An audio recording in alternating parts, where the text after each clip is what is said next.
उनका उपचार किया जा रहा है। फैसिलिटी क्वारंटाइन में इस समय 7,436 लोग रखे गए हैं, जिनके सैंपल लेकर के उनकी जांच की जा रही है।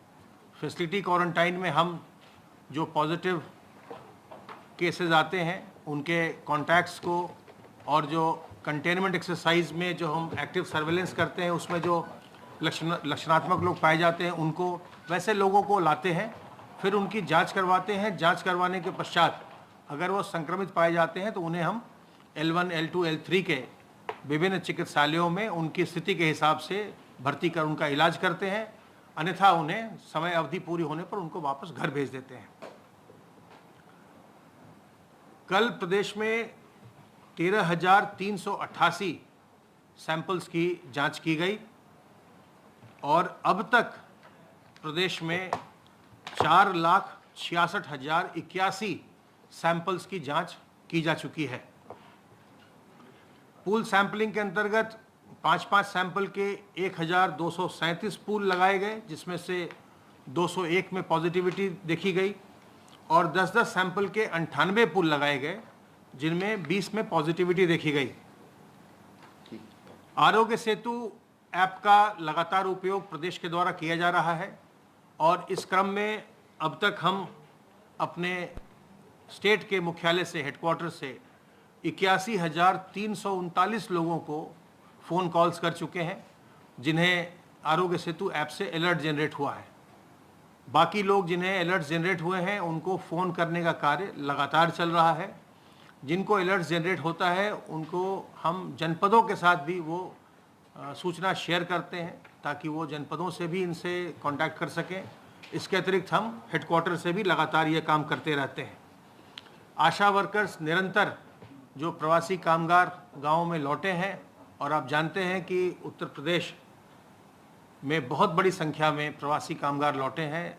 देश में किसी राज्य में इतनी अधिक संख्या में, जहां 30 लाख से अधिक लोग वापस आए हों, और किसी राज्य में इतनी बड़ी संख्या में प्रवासी कामगार लौटकर नहीं आए हैं, लेकिन उन्हें बहुत ही सुव्यवस्थित तरीके से उन्हें घर भेजा गया है और घर पर वो जो उनकी क्वारंटाइन की अवधि है उसका वो पालन कर रहे हैं और आशा वर्कर्स उनके घर जा कर के उनका हालचाल पूछ रही हैं।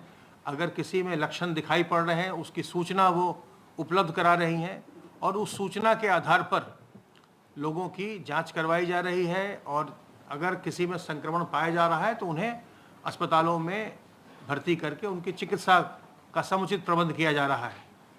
आशा वर्कर्स के द्वारा अब तक 16,46,312 16,46,312 प्रवासी कामगारों का सर्वेक्षण किया जा चुका है, जिनमें से 1,455 में उन्हें कोई न कोई लक्षण मिला।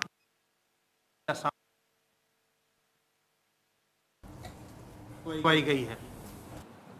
ये जो हमारी ग्राम निगरानी समितियां और मोहल्ला निगरानी समितियां जो बनाई गई थी और जिन पर लगातार यहाँ से उनसे संपर्क किया गया, फ़ोन से उनसे बातचीत की गई, चाहे वो हमारे ग्राम प्रधान हों, चाहे सभासद हों, चाहे और सदस्य हों ग्राम निगरानी समितियों के, मोहल्ला निगरानी समितियों के, उसका ये परिणाम रहा है कि जो होम क्वारंटाइन था उसका बहुत अच्छे तरीके से पालन हुआ है और उसके फलस्वरूप हमने देखा कि गांव में जब हम लोगों ने सैंपलिंग करवाया तो हमने ये पाया कि दूसरे जो सदस्य हैं गांव के, जो लोग पहले से वहाँ रह रहे थे, उनके मध्य संक्रमण नहीं फैला। तो ये जो हमारे प्रवासी कामगार लौटे, उन्होंने अपने सामाजिक दायित्व का भली भांति उन्होंने उसका निर्वहन किया और उसके लिए हम उनका धन्यवाद करते हैं। और हम सभी लोगों से, प्रदेश के हर एक नागरिक से ये अनुरोध करते हैं कि अगर उन्हें संक्रमण हुआ या अगर उन्हें कहीं वो बाहर से यात्रा करके आए, उन्हें क्वारंटाइन में जाने के लिए निर्देशित किया गया है, तो उसका वो अपने एक सामाजिक दायित्व को समझते हुए उसका वो पालन करें, जिससे आप अपने आस पड़ोस के अपने मित्र साथियों को संक्रमण से बचा सकेंगे। घर में भी जब आप होम क्वारंटाइन का पालन करते हैं तो आपको अपने बुजुर्गों को, गर्भवती महिलाओं को, बच्चों को और जो लोग पहले से बीमार हैं, जिन्हें किसी प्रकार की पहले से कोई बीमारी है, डायबिटीज़ है, हाइपरटेंशन है, कोई किडनी की बीमारी है या लिवर की बीमारी है, ऐसे लोग जिनके बारे में जानकारी है हमें कि वो पहले से किसी बीमारी से जूझ रहे हैं, उनसे हमें बिल्कुल दूर रहना चाहिए। उन्हें हमें संक्रमण से बिल्कुल बचाना चाहिए, क्योंकि जो भी जटिलताएं आई, जो भी इस कोरोना वायरस के संक्रमित लोगों में से जिन लोगों की मृत्यु हुई, उसमें देखा गया कि 80 से 85% लोग ऐसे हैं जिनमें पहले से कोई ना कोई बीमारी है। तो जो लोग जिनमें कोमॉर्बिडिटी होती है, उनमें जटिलता का खतरा ज़्यादा होता है। इसलिए हम सबों की ये सामाजिक जिम्मेदारी है कि हम ऐसे लोगों से, जिन्हें कोई बीमारी हो या जो लोग बुजुर्ग हैं या छोटे बच्चे हैं या गर्भवती महिलाएं, इनसे हम दूरी बना के रखें। सर्वेलेंस का कार्य हमारा निरंतर चल रहा है और अब तक हम 17,695 इलाकों में, जिसमें 5,620 हॉटस्पॉट के कंटेनमेंट एरियाज़ हैं और 12,075 नॉन हॉटस्पॉट एरियाज़ हैं, उनमें सर्वेलेंस का कार्य किया गया है। अब तक 1,21,746 टीम दिवस के माध्यम से 92,09,680 घरों का सर्वेलेंस किया गया, जिसमें 4,69,53,258 लोग रहते हैं। तो बहुत ही बड़े पैमाने पर सर्वेलेंस का कार्य हुआ है और यह कार्य निरंतर जारी है। और हमारा ये प्रयास है कि हम लोगों को जागरूक करके, जनता को इस बीमारी के बारे में बता करके सावधान रहने के लिए उनको समझा करके इस संक्रमण को लोगों से हम दूर रखें, अपने प्रदेश में हम नियंत्रित रखें। क्योंकि ये एक संक्रामक बीमारी है, तो एक व्यक्ति से दूसरे व्यक्ति में जाती है। ये बीमारी जो है, ये मलेरिया, चिकनगुनिया, डेंगू से अलग प्रकृति की बीमारी है। मलेरिया वगैरह में मच्छर के काटने से बीमारी होती है। अगर कोई व्यक्ति संक्रमित है, उसको मच्छर काटता है, फिर दूसरे को काटता है, तो उससे बीमारी होती है। या मच्छर जो है उस विषाणु को कैरी करता है, उससे बीमारी होती है। ये बीमारी मनुष्य ही मनुष्य को ट्रांसफ़र करता है। कोरोना वायरस जो है, इसमें जो संक्रमण का रास्ता है वो एक मनुष्य से दूसरे मनुष्य के पास जाता है। तो इसलिए अगर हम सावधान रहेंगे, क्योंकि उसका कैरियर मनुष्य ही है उस वायरस का, तो अगर मनुष्य सावधान रहे, हर आदमी सावधान रहे कि हमको अपने आप को भी बचाना है और दूसरे को भी बचाना है, तो हम इस संक्रमण की श्रृंखला को तोड़ सकते हैं। संक्रामक बीमारी में संक्रमण की श्रृंखला को तोड़ना सबसे महत्वपूर्ण कार्य है। अगर एक व्यक्ति से दूसरा व्यक्ति संक्रमित होगा, दूसरे से तीसरा चौथा संक्रमित होगा, लेकिन अगर जो व्यक्ति जिसने दूसरे तीसरे को संक्रमित किया, अगर वो अपने आप को नियंत्रित कर लेता, अगर वो दूसरे तीसरे को संक्रमित नहीं करता है, तो उसके आगे और लोग जो संक्रमित होते हैं वो भी संक्रमित नहीं होंगे। संक्रमण की श्रृंखला वहीं टूट जाती है। इसलिए ये ज़रूरी है कि हम अपने सामाजिक दायित्व को समझें और संक्रमण की श्रृंखला को तोड़ने के लिए साबुन पानी से अपने हाथ को हम बार बार धोते रहें। अपने मुंह और नाक और चेहरे को छूने से बचें। अपने हम मुंह और नाक को कवर करके रखें। जब भी सार्वजनिक स्थल पर जाएं, हम मास्क पहने या हम रुमाल, गमछे, दुपट्टे से उसको कवर करें। और किसी से भी जब हम जाएं, किसी भी जगह जाएं, तो लोगों से हम 2 गज की दूरी मेंटेन करें। 2 गज की दूरी बचाव के लिए जरूरी, ये याद रखिए, यही सबसे बड़ा मंत्र है। क्योंकि अगर आप किसी भी अगले व्यक्ति से अगर आप 2 गज की दूरी मेंटेन करेंगे, तो उससे संक्रमण आप तक नहीं पहुंच पाएगा, क्योंकि संक्रमण मनुष्य से ही दूसरे मनुष्य में जा रहा है। तो अगर हम सोशल डिस्टेंसिंग का पालन करेंगे तो हम में संक्रमण नहीं आएगा। और इसके अलावा हमें अपने शरीर की प्रतिरोधक क्षमता को बढ़ाना चाहिए। अगर हम संक्रमित हो भी जाते हैं, तो अगर हमारे शरीर की प्रतिरोधक क्षमता अच्छी है, तो हमें उस संक्रमण से कोई नुकसान नहीं होगा। और अपनी प्रतिरोधक क्षमता को हम बढ़ा सकते हैं तुलसी, अदरक, काली मिर्च के काढ़ा का सेवन करके, नीम की पत्ती का सेवन करके, गिलोय के रस का सेवन करके, अजवाइन के अर्क का सेवन करके, गर्म पानी का सेवन करके, योग, प्राणायाम, व्यायाम करके, इन चीज़ों से अपने हम प्रतिरोधक क्षमता को बढ़ा सकते हैं। और अगर हम संक्रमित भी होंगे तो भी हमें कोई परेशानी नहीं होगी, हम बिल्कुल स्वस्थ हो जाएंगे। तो आप सबों से मेरा अनुरोध है कि अपने सामाजिक दायित्व का निर्वहन करें, अपने मुंह और नाक को मास्क से, रुमाल से, दुपट्टे से ढक कर रखें और कहीं भी जाएं तो लोगों से 2 गज की दूरी बनाकर रखें।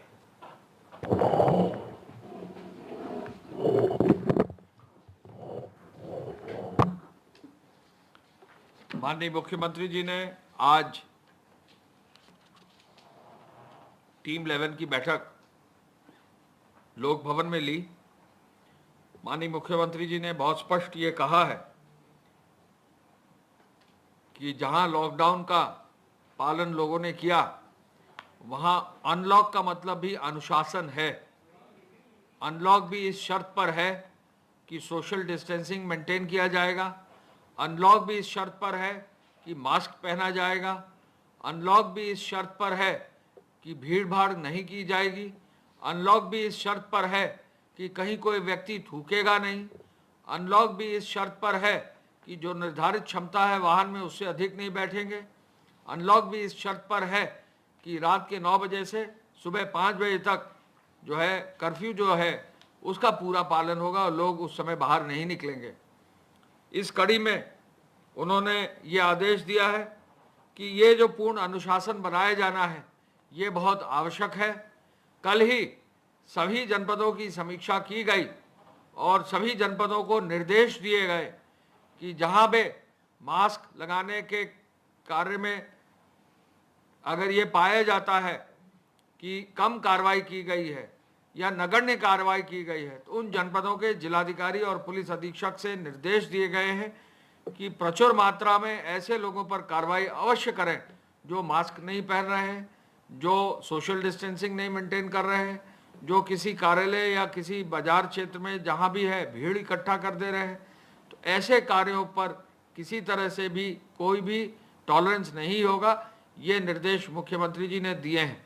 गृह विभाग की ओर से हर जिलाधिकारी को उनके द्वारा किए गए लॉकडाउन और उसके बाद अनलॉक की व्यवस्था में जो भी कार्य करने हैं, गाइडलाइंस भारत सरकार की अनुरूप जो गाइडलाइंस आई हैं उसके अनुरूप जो प्रदेश सरकार ने आदेश दिए हैं उनके पालन करने के लिए आज गृह विभाग की तरफ से सभी अधिकारियों को, सभी वरिष्ठ पुलिस अधीक्षक, सभी सीपीज, सभी जिलाधिकारी और सभी मंडलायुक्त को आदेश दिए गए हैं।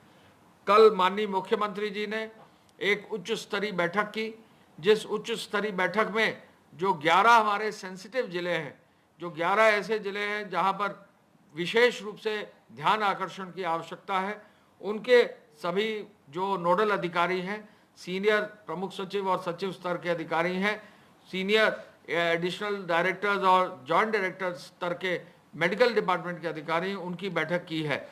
कल जो बैठक मुख्यमंत्री जी ने की उसमें नोडल ऑफिसर्स को भी ऐसे अधिकारियों को लगाया गया है जो अपने कार्य क्षेत्र में कुशल हैं।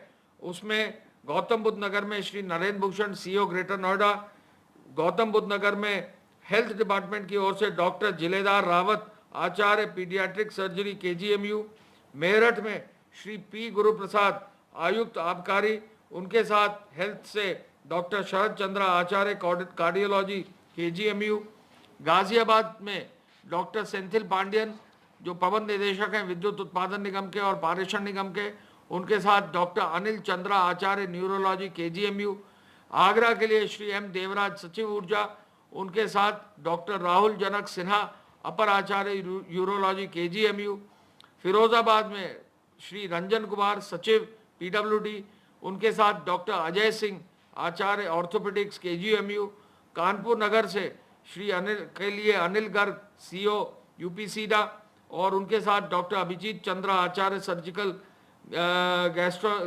गैस्ट्रोएंटरोलॉजी केजीएमयू लखनऊ, अलीगढ़ के लिए श्री अनुराग यादव सचिव नगर विकास, उनके साथ डॉक्टर संजय धीरज आचार्य एनेस्थेसियोलॉजी एसजीपीजीआई लखनऊ, मुरादाबाद के लिए एसवीएस रंगाराव निबंधक सहकारी समितियां, उनके साथ डॉक्टर अरुण कुमार श्रीवास्तव अपर आचार्य न्यूरोलॉजी न्यूरो सर्जरी विभाग एसजीपीजीआई, बुलंदशहर के लिए श्री अजय चौहान आवास आयुक्त, उनके साथ डॉक्टर नवीन गर्ग आचार्य कार्डियोलॉजी एसजीपीजीआई लखनऊ, झांसी के लिए श्री विकास गोठलवाल एमडी यूपी जल निगम, उनके साथ डॉक्टर मोहन गुर्जर अपर आचार्य क्रिटिकल केयर मेडिसिन SGPGI, बस्ती के लिए डॉक्टर राजशेखर MD UPSRTC, उनके साथ डॉक्टर AK जायसवाल आचार्य न्यूरो सर्जरी SGPGI को भेजा गया है। सभी अधिकारियों को विस्तृत मार्गदर्शन माननीय मुख्यमंत्री जी ने कल दिया। उनको जो टेक्निकल इनपुट्स, जो चिकित्सा विभाग में मेडिकल कॉलेजेस में जो काम देखना है, उनका जो है विशेष रूप से उनको निर्देश दिए गए हैं। जो भी अस्पतालों का मैनेजमेंट है, माइक्रो मैनेजमेंट है, उसकी समीक्षा करने का निर्देश दिया है। अस्पतालों में जो वेंटिलेटर, ऑक्सीजन, PPE किट्स आदि के कंज्यूमेबल्स की व्यवस्था की जानी है, उसका समीक्षा के लिए दिया गया है। Electronic Covid care system support ECCS के उपयोग और उसके इन्फेक्शन प्रिवेंशन के लिए भी निर्देश दिया है। और इसके साथ साथ मेडिकल में स्क्रीनिंग और मेडिकल इन्फेक्शन और प्रिवेंशन कंट्रोल पर भी कैसे रोकथाम की जा सके, ये भी निर्देश दिया गया है। कोविड के रोकथाम के लिए सर्वेलेंस और जांचों का भी समीक्षा करने और उच्च स्तरीय ब्रीफिंग के लिए सभी निर्देश सभी ऐसे सीनियर ऑफिसर्स को दिया गया है। इन अधिकारियों की कल माननीय मुख्यमंत्री जी ने बैठक करते हुए आज ये सभी अधिकारी फील्ड में जाकर अपने जिलों में इंस्पेक्शन करना शुरू कर दिया है। मुख्यमंत्री जी ने कोरोना संक्रमित रोगियों के लिए L1, L2, L3 श्रेणी के जो अस्पताल हैं उनको जो है और अधिक मजबूत करने के लिए विशेष रूप से NCR क्षेत्र में, नोएडा में, गाजियाबाद में, मेरठ में, हापुड़ में, बागपत में और बुलंदशहर में इसलिए आगाह किया है कि वहाँ क्रॉस बॉर्डर अगर कहीं इन्फेक्शन आ रहा है तो इन क्षेत्रों में जो हमारे बॉर्डर के क्षेत्र हैं उन जिलों में विशेष रूप से जो है L1, L2, L3 के बेड्स की और हॉस्पिटल्स की मजबूती से कार्रवाई करने का निर्देश दिया है। मुख्यमंत्री जी ने ऑक्सीजन की सुचारू उपलब्धता हो, बैकअप भी हो, इस ओर भी आदेश दिया है। मृत्यु दर तभी नियंत्रित हो सकती है जब समय से उपचार हो, समय से ऑक्सीजन की व्यवस्था हो सके। चूँकि ये जो रेस्पिरेटरी सिस्टम्स को पूरा जकड़ लेता है सिस्टम, तो इसमें जो है ऑक्सीजन की कमी हो जाती है। तो निश्चय ही अगर ऑक्सीजन की व्यवस्था जल्दी हो जाए मरीजों के लिए तो उनकी जान बचाई जा सकती है। इस ओर आज निर्देश दिए गए। माननीय मुख्यमंत्री जी को बताया गया कि मनरेगा में आज जो है 57,12,000 श्रमिक पंचायती राज विभाग के माध्यम से जो है प्रदेश में लागू किए गए हैं। ये जो संख्या है ये है 57,12,975 57,12,975 57,12,975 मजदूर आज उत्तर प्रदेश में काम कर रहे हैं, जो पूरे देश का 18% है। यानी पूरे देश में हम पहले स्थान पर आज मनरेगा में आ गए हैं। हमारे बाद राजस्थान, आंध्र प्रदेश, बंगाल, मध्य प्रदेश, बिहार, तमिलनाडु, छत्तीसगढ़, उड़ीसा और कर्नाटक है। उत्तर प्रदेश का 18% अनस्किल्ड लेबर के एंगेजमेंट के आधार पर सबसे ज़्यादा जो है ऊंचा स्थान आया है। उत्तर प्रदेश में जो है अब तक टोटल मैंडेज क्रिएटेड जो है वो 7,93,00,000 मैंडेज क्रिएटेड हैं। तो ये पूरी संख्या जो है बहुत बड़ी संख्या उत्तर प्रदेश में की गई है। और पहले राजस्थान हमसे अग्रणी था, अब हमने राजस्थान को भी ओवरटेक करके पूरे देश में पहला स्थान हासिल किया है और इसको हम आगे बढ़ाते रहेंगे। मुख्यमंत्री जी का आदेश है कि इसको और आगे 10 लाख और जो है मैंडेज में इसमें बढ़ोतरी की जा सकती है और इतनी गुंजाइश है। माननीय मुख्यमंत्री जी ने आज जो रिव्यू किया है उसमें ये भी निर्देशित किया है कि निर्माण कार्यों को भी और तेज किया जाए। लोक निर्माण विभाग में अब जो है प्रारंभ जो किए गए कार्य हैं वो 3,083 हैं और ये जो कार्य हैं ये 4,175